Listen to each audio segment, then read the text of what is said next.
네, 안녕하세요. 김성천입니다. 네, 잘 지내셨죠? 예, 또 오늘도 또 즐거운 등대지기 모임을 가지셨으면 좋겠습니다. 자, 오늘 또 주제는 그 선행학습 이야기를 좀 해보려고 합니다. 이번 주와 다음 주에 우리 선행학습 이야기를 좀 해보려고 하는데요. 자, 먼저 선행학습에 대한 개념부터 한번 정리를 해봐야 될 것 같습니다. 먼저 복습과 예습, 선행학습 어떤 차이가 있나요? 복습은 학교에서 배웠던 내용들을 다시금 확인해보고 정리해보는 그런 시간을 가져보는 것이죠. 예습은 차시 개념입니다. 뭐 미리 배우기 전에 1차시, 2차시, 3차시 이런 내용들을 미리 한번 훑어보는 것들이고요. 선행학습이라고 하는 것은 적어도 학교에서 배우고 있는 진도를 나가기 한 달 후에 나갈 내용들을 미리 공부해 나가는 과정을 우리가 선행학습이다라고 이제 이야기를 합니다. 선행학습 많이들 하고 있죠. 여기 학원 같은 경우도 좀 보시면 뭐 대부분 다 선행학습을 많이들 하고 있습니다. 거의 뭐 학원 프로그램들을 보게 되면은 뭐 선행학습이 상당히 많이 있고요. 특히 방학 같은 경우에는 뭐 대부분이 다 선행학습을 또 많이들 하고 있는 것을 볼 수가 있습니다. 자, 왜 이렇게 선행학습 열풍이 좀 불었을까요? 일단은 이제 부모님의 어떤 불안감과 경쟁심을 이용하기에 좋은 방법이기 때문에 그렇습니다. 어느 집 아이는 벌써 고등학교 1학년 걸 떼고 있다. 중3 걸 뗐는데 중2 걸 하고 있는데 라고 하는 이제 이야기가 나왔을 때 동학년 것도 버거워하는 우리 아이에 대해서 상당히 걱정되게 만들어낼 수 있는 좋은 방법이거든요. 그런 불안감들을 정확히 파고들 수 있는 방법이다라고 볼 수 있겠고요.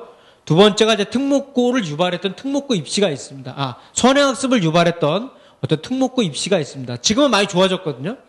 지금 이제 특목고 입시 같은 경우에는 이런 선행학습을 할 필요가 없습니다. 예전에는 자체 시험을 많이 봤을 때 지필형 평가를 많이 볼 때 우수한 학생들을 선발하기 위해서 고등학교 문제를 많이 끌어와서 시험 문제를 냈었거든요. 근데 지금은 그렇지는 않은데 사실 이런 특목고 입시서부터 선행학습 열풍이 많이 좀 불었던 것들이 사실입니다.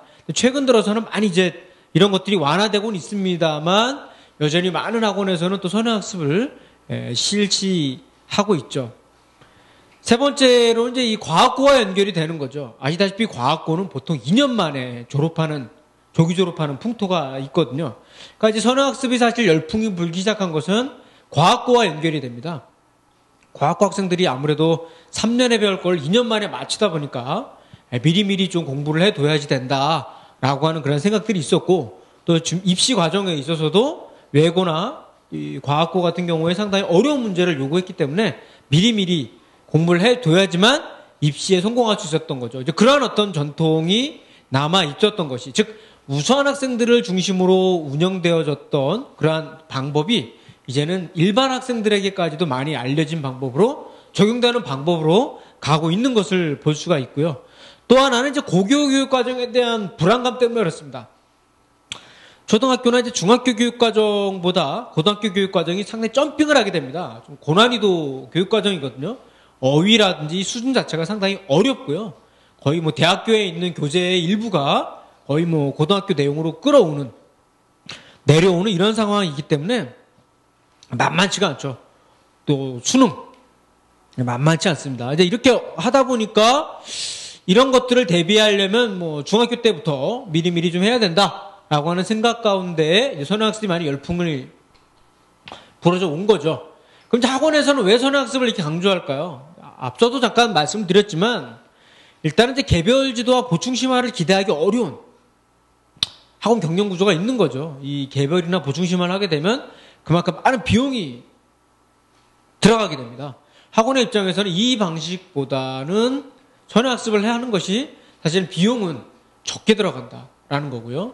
두 번째로 이제 학력 상승의 책임과 부담감으로부터 좀 자유로워질 필요가 있는 거죠.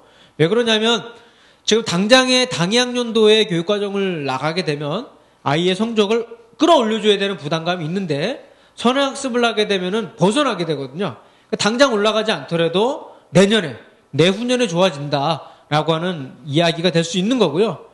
또 수강생을 연중 붙잡을 수 있는 효과적인 도구입니다.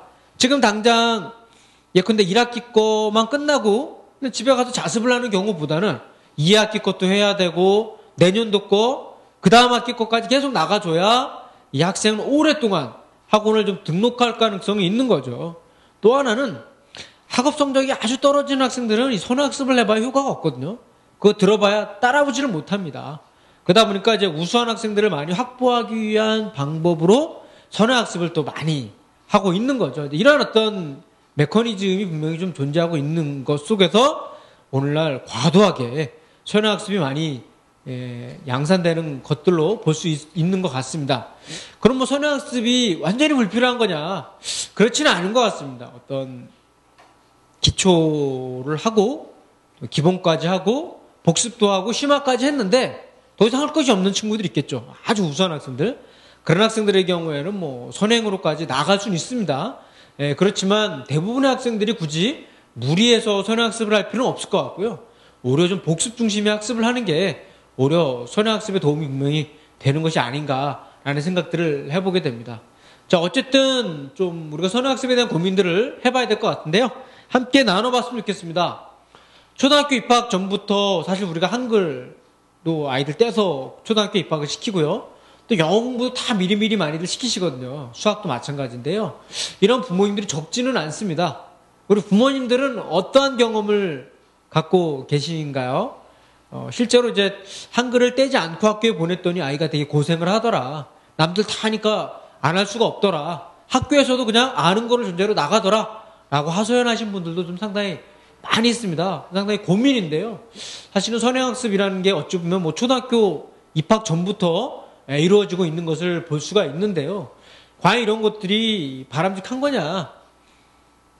아이들의 어떤 학습 호기심, 혹은 정상적인 공교육 교육 과정을 더욱더 해치는 것은 아닌가라는 것도 한번 고민해 봐야 되는 거고요. 과일도 그 제철 과일이 맛있는 건데, 과연 우리 아이들에게 제철 과일을 주지 않고 철진한 것들을 미리미리 자꾸만 주려고 하는 것은 아닌가 한번 고민해 봤으면 좋겠고요. 두 번째로는 선행학습이 우리 사회에 이렇게 열풍이 분 이유가 뭘까요? 왜 우리는 선행학습을 못 시켜서 날리고 그런 건 뭘까? 그 심리가 뭘까? 한 번쯤 고민해 봤으면 좋겠습니다. 세 번째로는 선행학습을 학원에서 많이 하는 이유가 있을 것 같아요. 그 이유가 과연 뭘까? 물론 최근 들어서는 또 선행학습보다는 또 이제 이렇게 심화 중심의 학습을 많이 한다라고 하는 흐름도 좀 잡히는 것 같습니다. 예전보다는 좀 이제 덜해지는 것을 흐름으로 가고는 있는 것 같은데요. 어쨌든 여전히 선행학습을 많이 하고 있는데 그 이유가 과연 뭘까? 한번 좀 나눠보셨으면 좋겠습니다. 다음에 많이 또 얘기할 건데요. 선행학습의 효과. 이 효과에 대해서는 어떻게 평가를 하십니까? 뭐 미리미리 배워두면 그래도 좋은 거 아니냐라고 생각할 수도 있는데 또 한편으로는 이런 거에 해서 오히려 또 좀 아이들의 학습 호기심을 더 떨어뜨리는 것은 아니냐라고 또 우려하시는 분도 계시거든요. 자, 그 효과에 대해서는 어떻게 평가하시는지 한번 말씀을 나눠보셨으면 좋겠습니다. 예, 이것으로 저는 오늘 마치고요. 일단 등대지기 학교 더 즐거운 시간과 유익한 시간 되셨으면 좋겠습니다. 네, 감사합니다.